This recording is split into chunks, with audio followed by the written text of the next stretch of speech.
শনিবার সকালে রাঙামাটি থেকে সিএনজি অটোরিকশায় ৫ জন যাত্রী চট্টগ্রাম যাচ্ছিল। মহাসড়কের মনারটেক এলাকায় পৌঁছলে একটি পিকআপ ভ্যানের সঙ্গে সংঘর্ষ হয়। এতে ঘটনাস্থলে দুমড়ে মুচড়ে যায় অটোরিকশাটি। এ সময় ঘটনাস্থলে ৩ জন যাত্রীর মৃত্যু হয়। পরে স্থানীয়রা চালকসহ আরও ৩ জনকে উদ্ধার করে হাসপাতালে নেয়ার পথে মৃত্যু হয় আরও ২ জনের। গুরুতর আরেকজনকে নেওয়া হয়েছে চট্টগ্রাম মেডিকেলে। তার অবস্থা আশঙ্কাজনক বলে জানা গেছে। উদ্ধারে অংশ নেয়া ফায়ার সার্ভিস, পুলিশ ও স্থানীয়রা জানান, রাঙামাটি চট্টগ্রাম মহাসড়কের এই অংশটি খুবই সরু হওয়ায় ও যানবাহনের অতিরিক্ত গতির কারণেই এ দুর্ঘটনা।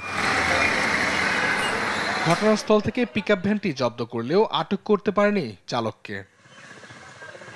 এদিকে মুন্সিগঞ্জে শ্রীনগরে ঢাকা মাওয়া এক্সপ্রেসওয়েতে ট্রাকের ধাক্কায় এক মোটরসাইকেল আরোহী নিহত হয়েছে। অঙ্কন চৌধুরী, দেশ টিভি।